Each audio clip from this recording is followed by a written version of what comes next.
And Rob's not available. So it's going to be Scott Eckardt and myself are going to put this together. So I think Scott's got the slides that he'll slide over, Kevin. Yeah, thank you. I'm going to just share my screen here real quick and pull this up. Okay.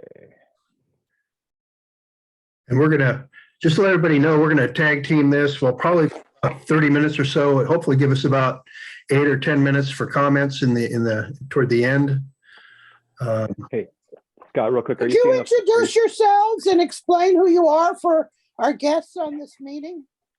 Yeah, thanks, Victoria. Again, I'm Scott Coffman. I'm a board of director. I'm a past battalion chief with Carpinteria Fire for 35 years, and I'm the project manager for the Gaviota Community Wildfire Protection Plan.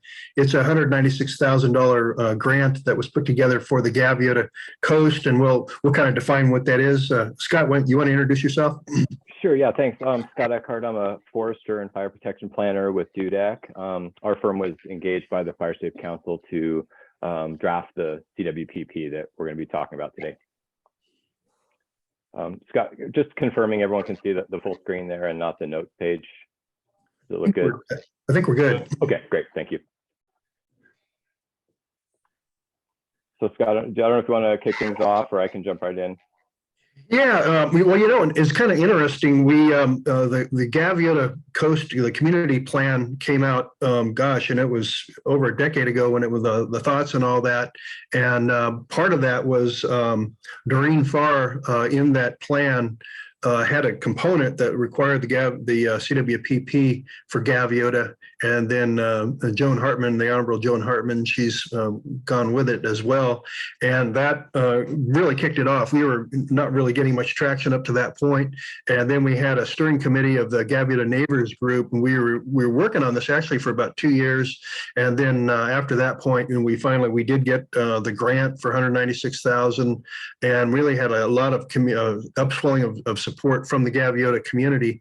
So then that from the 19, and then the grant was awarded, and then we got into it and into the grant, and we had I think 5 spring field assessments that we did, went out through over the 106,000 acres, and it was a lot of work, but great. The development team is from homeowners and stakeholders from the Gaviota area, and we'll probably talk a little bit more about that, but we've got a lot of input from them, which has been great. The hazard assessment we had with, which you're going to hear in detail today from Scott Eckardt. We had the first community meeting, and then we've got a lot of stuff coming up, so maybe get your pencils going if you want to participate. We did have the Alisal Fire in October, you know, which a little bit of a curveball, but, you know, good. Matter of fact, that was because we were so well collaborated. That really helped us in collaborating with the folks that unfortunately got burned out, and a lot of the daily briefings, and that really did help. And then you know, the development team, we're talking a little bit about that, and the public draft actually just came out yesterday, so it's available on our website. So we'll describe that as well. Yeah, thanks, Scott. I would just add to this slide that this process has been going for 6 years or so. My involvement only the last year and a half or so, but it's been a work in progress by the community for a while now.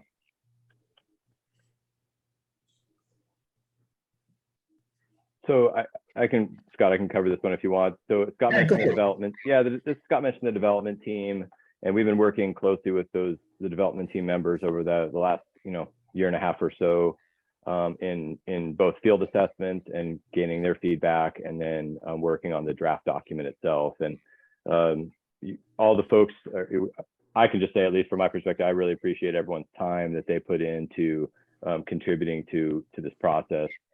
We had representatives from the Fire Safe Council, Santa Barbara County Fire, Las Varas Ranch, Nature Conservancy, State Parks, Reagan Ranch, Hollister Ranch, Benedito Canyon, Farron Road, El Capitan Estates, Arroyo Hondo Preserve, and El Capitan Canyon Resort. So a lot of folks involved in the process.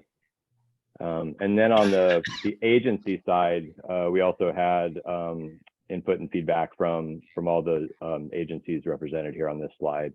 One we'll talk a little bit more about sort of land ownership in the plan area in a subsequent slide, but it was great to get this level of involvement and time commitment from these folks too. Yeah, and I'd just jump in there just a little bit from a community viewpoint. With the Gaviota Neighbors Group, we've got nearly all the different neighborhoods represented on the development team. And just for everybody to know, like these neighborhoods, basically they're as small as maybe 20 homes in a neighborhood, up to like the Hollister Ranch where I have some property, up 200 homes. So they're different. The big thing I would just say also on this plan, which is different than the other plans, is because it's so spread out, it's kind of an intermix rather than interface.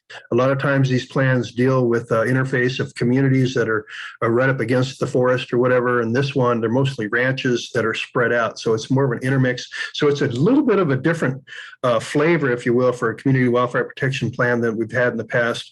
But I think it's significantly robust, which you're going to see in a second.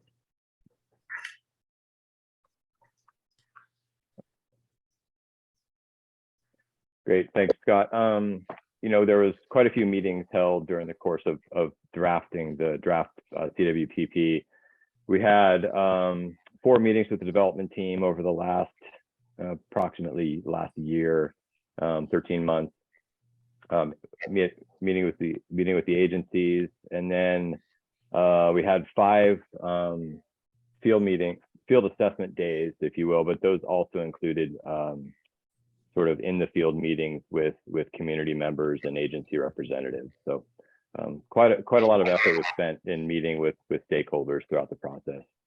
Yeah, some of those days were pretty long. What was pretty, though, we had a lot of those ranchers, they gave it their time, and you went to their properties and their concerns and that, but because it was 106,000 acres, I mean, it was pretty expansive. So a lot of stuff to look at, and I felt really honored that I could go on these ranches and really see what their concerns are, and I think when you look at the fire modeling and stuff coming up, you're going to see where some of the interest might be for future projects, that the good work that Scott did. So. Great, yeah. And then in respect to community input, we had our first public workshop at the end of September last year. Of course, the Alisal Fire occurred soon thereafter. And so our next public workshop, because as Scott mentioned at the outset, the draft document is available now as of yesterday on the project webpage. We do have a second community workshop, public workshop scheduled for August 16th. Just a plug, and I'll come back to it at the end. If you go to the Fire Safe Council webpage under resources, there's a link to the Gaviota Coast Cwpp webpage. A link to the draft document is there, as well as a registration link for that August 16 meeting. And we also had a public survey that we put out last year and gathered input from the community that way. We had a dedicated web page, and we mentioned the field meetings, and then the development team representatives were also critical for providing input from their respective neighborhoods and communities.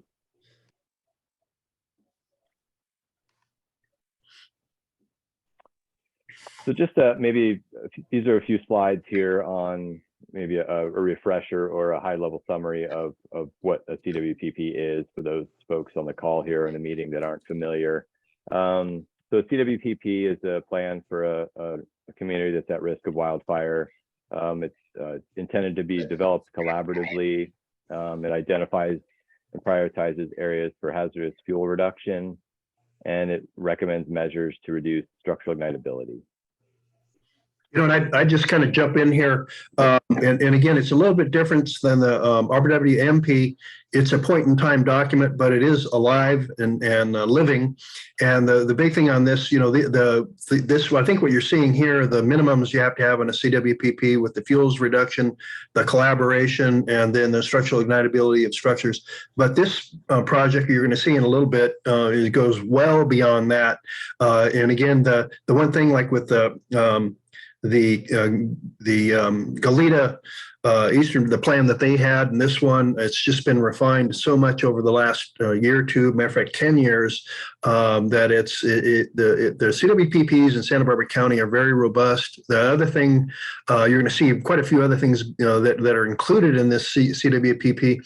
There's still about 4 or 5 more CWPPs to do in North County, to finish, all the CWPPs throughout Santa Barbara County, which I think is going to probably happen over the next 3 years. So, stay tuned on that. But the process, through Santa Barbara County and basically big kudos to Santa Barbara County Fire, who really shepherded this process along, is really robust. I mean, I think you're going to be impressed. And my guess is the next 4 or 5 CWPPs that come out in the county will be well represented. It's a good process, and kudos to County Fire for really making that happen. Thanks, Scott. So just maybe a quick refresher or reminder on what a CWPP is not. It's not a decision document. It's not another set of regulations or guidelines. It's really just an educational document, and it makes recommendations for projects and actions that the community can take to reduce wildfire risk. And I know I'm going to kind of put this out there right now. We do know in our next few meetings, there may be some environmental concerns. And again, it's not a CEQA document. It's an educational document. But we do know, for instance, one thing that Rob will be talking on at that community meeting. We think that there's going to be some interest in what cumulative impacts, and on the eastern side of the project area, there are some fuel breaks and stuff that are in there that are non-continuous, that could be continuous. They'll have a really high Cal VTP look at those before I say any projects that could occur. But we do know that there is some interest in this on cumulative impacts, and we think we're going to be chatting on that in that next meeting. So all that being said, we believe that we have some answers for the cumulative impacts from the project area, and we'll identify those in our next public meeting. So I just wanted to state that. Yeah, thank you, Scott. So again, back to the Wpp Plan Requirements.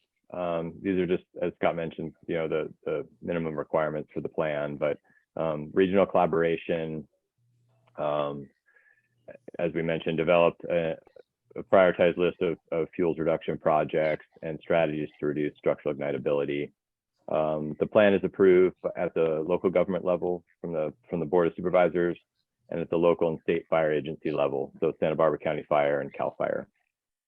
And the benefits of a plan are that it identifies priorities that are supported by the community, and it allows a little bit of greater access to grant funds for accomplishing those projects. And we'll just say it right now that we're trying to timeline this out, and it looks like by the time we get to the Board of Supervisors, that's going to probably be in their second or third meeting of the month for October. And there could be some signing there possibly happening if they approve it. And this would be the time I'd like to say for the Board of Directors and from some of you that are on this call, if there's ever a meeting that you could do an attaboy to get this signed and show up actually in person to the Board of Supervisors. Again, we'll have announcements on this probably second or third meeting in October, and any attaboy, any thoughts of those people showing up in support of this would be well appreciated. But we'll keep you in tune on that. But that's the timeline when we're looking for those approvals in front of the board. So how can the CWPP help the community? It helps to better identify fire risk in the community, allows access to grants, as we mentioned, allows for stakeholder input and coordination, allows for integrating fuel treatments across property lines, for example. There's numerous landowners in the plan area, and then identifies best management practices for reducing fire risk. So the goals that were drafted for the Gaviota Coast CWPP are presented here. They're to reduce wildfire hazard within the plan area to enhance community and firefighter safety, enhance protection of values at risk from wildfire, including structures, infrastructure, agricultural resources, recreational resources, and natural and cultural resources. Integrate fire and fuels management activities with land management priorities. Increase community awareness and education about practices to reduce wildfire risk, including defensible space, fuels reduction, and structural hardening. And encourage communication and coordination of fire and fuels management activities with affected stakeholders. You know, and I'd maybe just jump in here a little bit on this. Over the last year with the Anne Marie and all the stuff that we're doing with Fire Safe Council, the Firewise communities, now that the big push on that, better communications and coordinations. I mean, there's a lot of stuff that's really gone on just in this last year, especially from the Fire Safe Council. And this is kind of part and parcel with that. So I'm kind of proud to be a part of that. There's just so much going on. Way more. I mean, I think Ted was talking about it. You know, gosh, we worked along and for almost 30 years, and now in the last 3 years, all the work is just exploding. You know, to better protect our communities. So I'm proud to see that, and hopefully the CWPP is a little bit part and parcel with those efforts. So thanks, Scott. So jumping in to a little more specifics about the plan area itself. As Scott mentioned, it's 106,000 acres from Farron Road in the east out to Point Conception, the Danger Mountain Preserve on the west.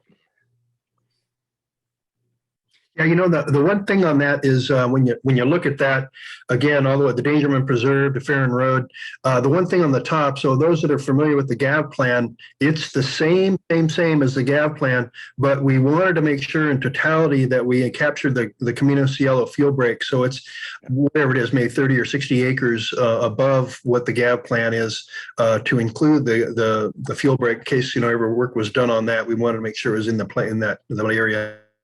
GAV plan plus a little bit to include the Camino Cielo field break. Yeah, thanks, Scott, for that clarification.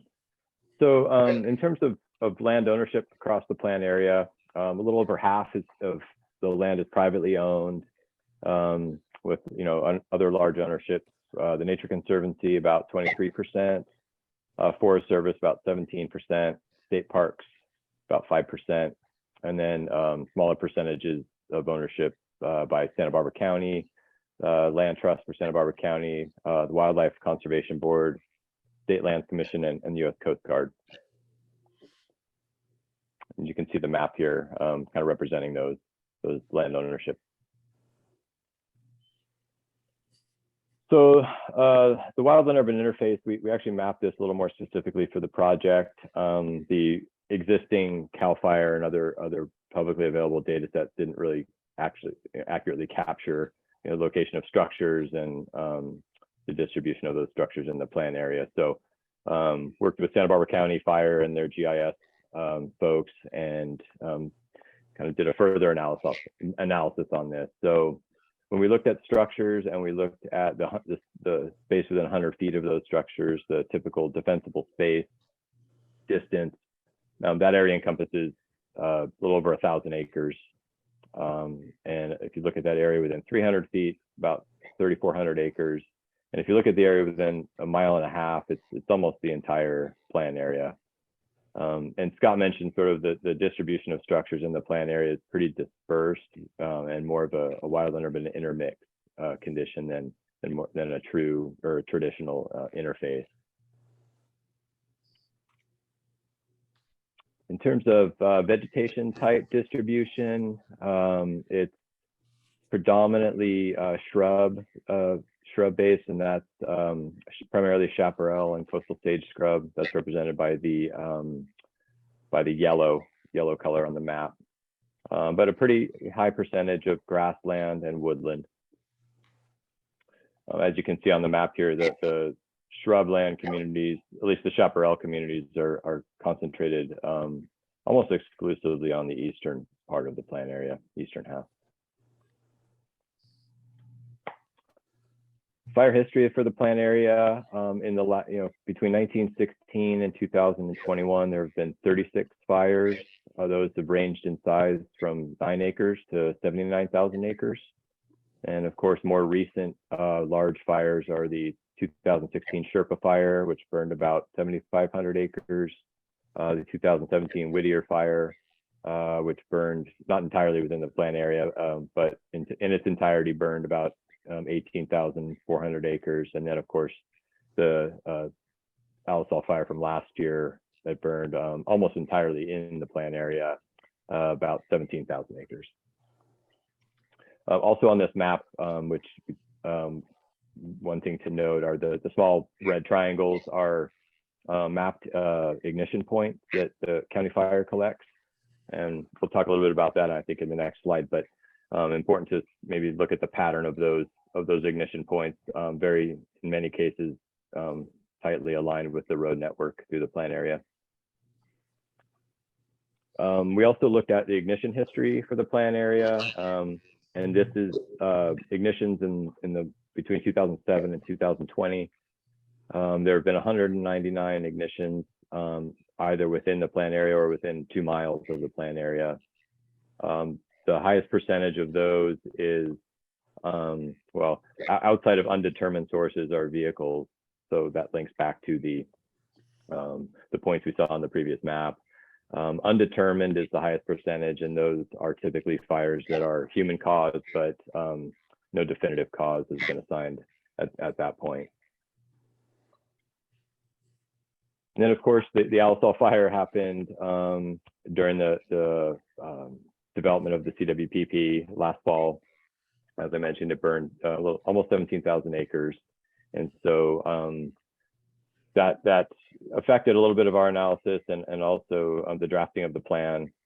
So we were able to actually go back out after that and look at some of the impacts of that fire, and it affected some of the recommendations in the plan, some of the issues that arose during that sort of the after effects of that fire. You know, and I'll jump in just a little bit on that, Scott. When we looked at this, they did a really good analysis, CAL FIRE and the Forest Service.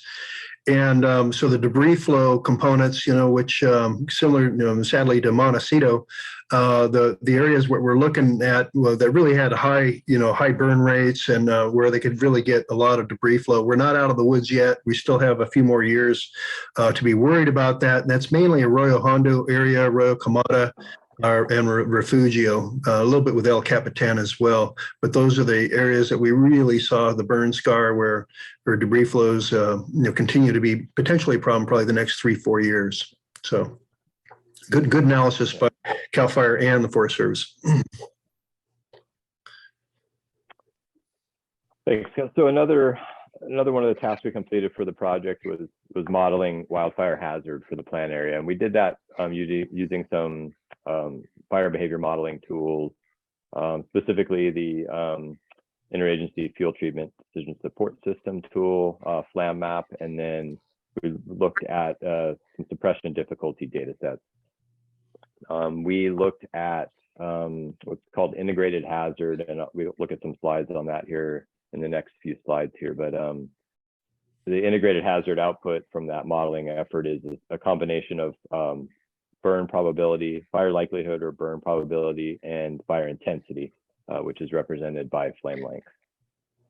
You know, and I'll just jump in here. Matter of fact, what you're looking at right now, two areas that were pretty cool. Like when I was a fire chief back 10 years ago, a lot of this stuff didn't exist. So now you've got the big thing is the fire spotting. And I would just say from a defensible space viewpoint, if you've got the 100 foot of clearance around your homes and that, what you're really worried about, really worried about is the idea of embers, the ember wash. So the spotting potential is really a big one, which is pretty new. I mean, we got that. And then they have one just came out that Scott really put in, which I thought was bitching, was for the suppression difficulty, which that map just came out this year. here. So we're kind of lucky, you know, like I say, compared to 10 years ago, this stuff's pretty cool. And then Scott will probably say a little bit about it, but as you can see here, when you look at the spotting potential, we've got spotting potential, you know, with high fire hazard severity zones throughout the plan area. But when you look to the east of the plan area, holy moly, you've got the spotting, you know, coming up by the Camino over there,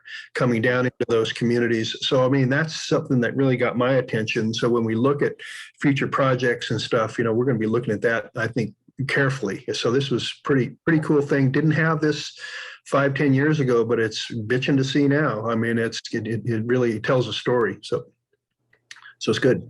Yeah, thanks. I think the takeaway from this slide, I think, is that, you know, the potential for spotting and the concentration of spotting potential in the east side of the plan area pretty significantly. Although there is the potential for spotting throughout, we do see that concentration right there along that sort of that northern edge of the eastern half of the plan area. So we also, as I mentioned, looked at integrated hazard, which is that combination. Can I interrupt for a second? Absolutely. Can you explain a little bit more about what exactly is spotting potential? Sure. So in the fire behavior model that we ran using FLAM maps, it is mapping the locations on the landscape or in the analysis area where tree canopies are igniting and they're generating embers. And so what we see is these red and orange locations on the map is where we have higher and the highest concentrations of essentially a source location for embers that could be cast, you know, with winds ahead of the fire front down into the plant area. It's kind of like the long range spotting. So the idea of these embers carry long range down into, you know, with these offshore winds from the north to the south, you know, going down toward the beach. They you know, these embers are going for long distances, and there's a high potential of it, is what you're seeing in the eastern part of the plant area. So trees generate much higher spotting potential than, say, chaparral or shrubs? That's an important clarification too on this data. The model capabilities, at least currently, generate ember production only from torching trees, spotting trees. So there is certainly the potential for spotting from chaparral. That's discussed in a little more detail in the document itself, but that's why we, you know, acknowledge that spotting potential exists really throughout the plan area. But when we're looking specifically at trees in this model, we do see that concentration on that ridge line. And then you get like where I am, more towards the western part, the Hollister Ranch, with the brush, you do see spotting potential there that we can look at. So it's still, you know, mapped and shown, but it's not showing like the trees on the eastern part of the plant area.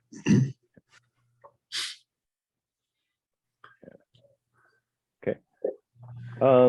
So yeah, we also, as I mentioned, mapped or modeled integrated hazard, and this was the combination of burn probability and fire intensity.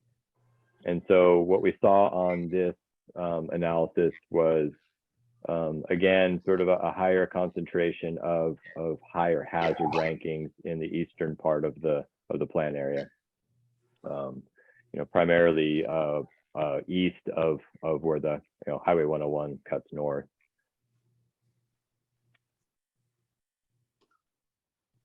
We also overlaid that integrated hazard data with the wildland urban interface data and looked at that defensible space area from structures at 100 feet, so, and the 300-foot buffer as well. And so what we found was that nearly half of the areas that within 100 and 300 feet from structures ranked as middle hazard or higher. So that, you know, when I look at that data, it emphasizes the importance of that defensible space work. Another variable we looked at was vegetation age. And so we ran this analysis after the Alisal fire from last year.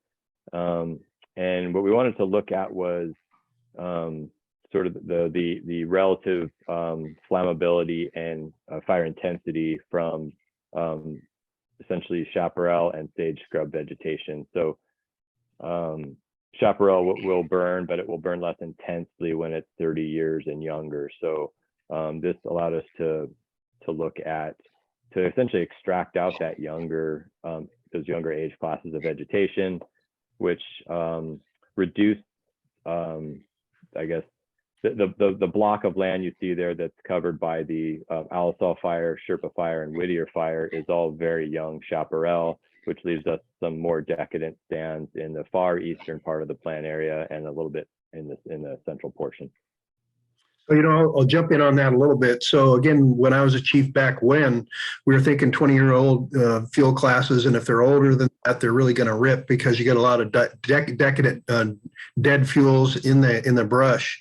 And so a very kind of an important tool, maybe the folks here again speaking to the choir, is fire return interval. So the idea is if like those areas where the fires have already happened, it's a much better chance of picking up a fire later on in those areas, and much more tougher if you've got 30-year-old decadent fuel classes. So the idea on this is if you look at fire return interval, if you've got fire in a certain area, or prescribed fire kind of a thing, that's very good. And it's very helpful to be able to pick up a fire. And the idea from the Santa Barbara County Fire, they want to pick up fires 10 acres or less, is a good thing. And but what we're up against is this old vegetation. So fire return interval, very important point. And then finally, we looked at suppression difficulty. So this is a data set that's an index of how difficult it is to suppress a fire on the landscape. So it breaks down the difficulty into different rankings, and as you see on the text there, it's based on ground-based firefighting only, but it does consider the terrain, vegetation, expected fire behavior under extreme weather conditions, and firefighter line production rate, and accessibility. So one of the takeaways from this slide, of course, is the eastern part of the plan area has a higher proportion of high suppression difficulty. Yeah, I think the thing is when you look at the turf on the eastern half, a lot of that up in those the hilly areas, you got to be a billy goat to get up in there. Very, very difficult to suppress fires. Hard to get in there to get to it. So a lot of times they've got to think about areas where they can get to and then try to suppress fire when they get into it. The whole idea of a fire is putting the fire in a box, so like holding it to certain ridges, certain areas. But again, a bit of a Houdini for firefighters. Some of these areas are just so non-accessible. So, but this is a brand new little map that came out that Scott put together, which I thought was way cool. Yeah, thanks, Scott. So moving forward in as we met with the community and got their feedback through various avenues, we really sort of distilled down these key issues that were identified by the community. And ignition potential was a big concern, primarily associated with roads, but also with gathering and parking areas. Farron Road's a good example. There's a lot of people drive over there to park, to hike up the hill, and congest that road, but also have the potential for igniting fires. The limited communication capabilities throughout the plan area, the terrain and topography is just very difficult in some locations where cell coverage is non-existent or very spotty. And then internet availability is also inconsistent throughout the plan area. So in terms of communicating, any type of information about existing fires or planning processes is difficult. There's certainly issues identified around post-fire erosion and debris flow risk. And in one specific case, a specific issue around access or egress rather from the upper portion of Refugio Canyon, and how the community up there could safely evacuate or leave their community. Grazing practices were another key issue identified for either reducing existing fuel loads or maintaining lower fuel loads in key areas. Evacuation was a key component or a key issue, specifically around road networks and condition of roads and the management of those roads. Fuel breaks were identified as a key issue in the importance of them in protecting communities. Defensible space and the importance of maintaining that defensible space. Access throughout the plan area. It's a pretty big area, and ranch roads were identified as an important component for county fire access, both during events but also prior to. Critical infrastructure, also another key issue, notably the communication systems up on the ridge line, as well as the road system throughout the plan area. And then the population, the community members, there's some uniqueness to the plan area in respect to non-English speaking community members, where translation of both emergency and wildfire planning information can be difficult, and as well as there's a temporal component to the community in the plan area in respect to recreation and tourism, where you have people coming into the plan area either for the day or the weekend and recreating in the national forest or at some of the state parks, and may not have an understanding of the fire hazard environment that they're in. Yeah, maybe I can just some of the high points. I know we're starting to run out of time. Yeah. The key ignition potential with those, I think, when we look from the communities that get involved here, the roadside with 50 fires, 25%, was really big. Power wires being 23 power wire fires, 12%. Campfires had 10 of them, 5%, and arson was 6%. The one kind of good news, so those are the things some of the communities are looking at, how we got to protect our communities. Fireworks only two fires and 1%. So fireworks actually, the word's getting out. So that was kind of a good thing. As far as comm, in the last several fires we've had, the last 5, I'd say, cell service was down, internet was down, and so I'm really a high proponent. I know OEM has got really good stuff going as far as getting information out to the communities. But when the cell's down, internet's down, wires are down, that Radio Ready program that OEM has with the 1610 on the AM dial, we've got to be looking at that critically. So that's something that I'm looking at. Evacuation stuff is super important. The one thing that came up, and we've got Gustavo now as far as the limited English speaking people. I've been working with him on trying to get some stuff set up. So stay tuned. But I think we've heard that. That was a lot of really good work that came out of Ventura County, and we're looking at it carefully. Thanks, Scott. Yeah, hey, Paul, just a quick time check. I know we're getting close, and I want to be respectful of everyone's time. I don't know if we have a hard stop at 11. We got like five minutes. 5 minutes, okay. And I'm certainly available to hang out if people have questions, but just wanted to check. So, okay, thank you. Maybe I'll try to go through the last few slides a little more quickly here. So I'll skip forward to the plan recommended actions. They're broken down into these so what do we have? 7 categories: vegetation management, structural ignitability, community outreach and education, access and evacuation, funding, infrastructure and communications, and post-fire recovery. Yeah, and again, for you guys on this one, we are running out of time, but when you guys open up the document, all this stuff, you want to go into section 6. Section 6 is where you're going to find this. Thanks, Scott. Yeah, section 6 is the action plan, that includes the recommendations. I won't read all these in the interest of time, but I believe we'll be posting this PowerPoint to the project webpage, so folks can always come back and take a look. Vegetation management had quite a few subcategories: agriculture and grazing, defensible space, vegetation management generally, and then fuel breaks more specifically, and then prescribed fire. So there were recommendations in the plan that really got back to some of those key issues, and then some of the hazard and mapping analysis we did. The structural ignitability recommendations are focused on structural retrofit programs, and pursuing grant funding and community outreach. Community outreach and education, focusing on just essentially getting the word out, as well as looking at NFPA Firewise designated communities and getting some more of the communities in the plan area with that designation. Just a quick shout out to the Hollister Ranch, the 500th Firewise community in the state. Correct, Scott? That was in May of this year. Yeah, So pretty cool. well done there.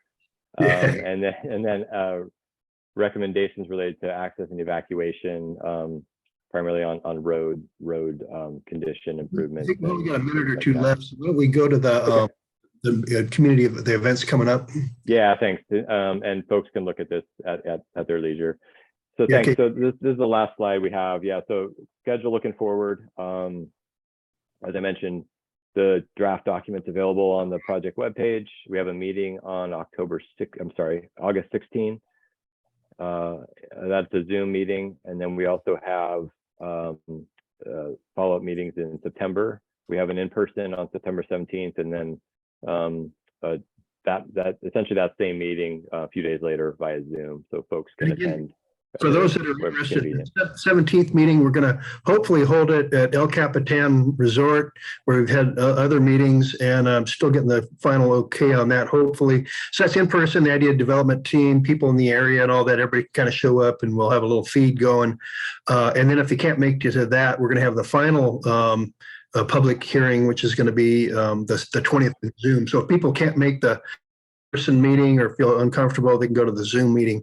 And then after that, there's going to be a working group of the county folks going to be doing a Zoom call, and then finally in front of the board. We're thinking the second or third meeting of the month of October. So again, if you can make it there, all you people, I mean, any attaboys, man, we appreciate the help. So that's it. Thanks, everybody. Thank you. Thank you, Scott and Scott. Yeah, very, very thorough. I'm looking forward to this. I've been working with these hand in hand now, so this has been a good experience. I appreciate all your help and input, Paul. Thank you. Yeah, and again, maybe just Do you have any questions? Paul's been right there with us the whole time. Also, Nick has been really helpful, and Rob has just been like incredible. Rob's been, he knows a lot of the property owners since he lives up there, and he, was able to, connect the dots with the property owners and the different agencies. He's been invaluable. So all good. Mm-hmm. Well, questions regarding the CWPP? No question, just praise. I mean, the state of the art is real for CWPPs is really advancing here. You guys are doing a fantastic job. Yeah, and we did have one question came up as we were going through this.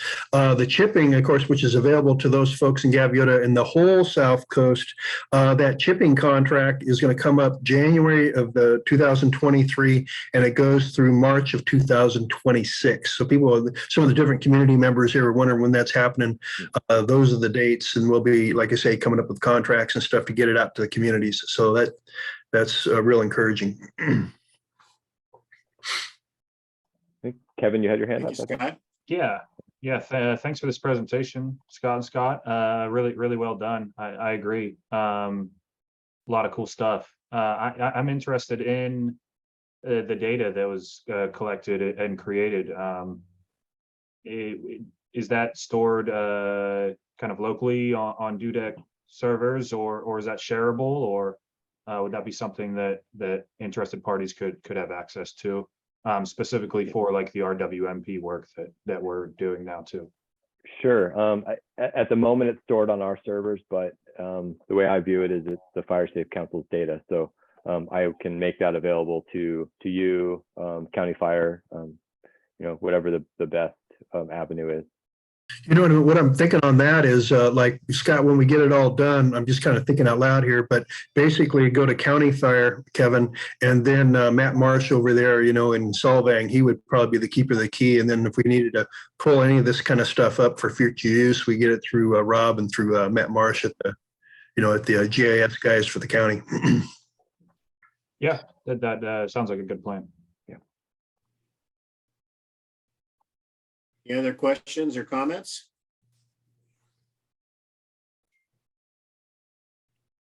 Okay, thanks you guys. Awesome job. Thank you. Appreciate your time. That pretty much does our agenda.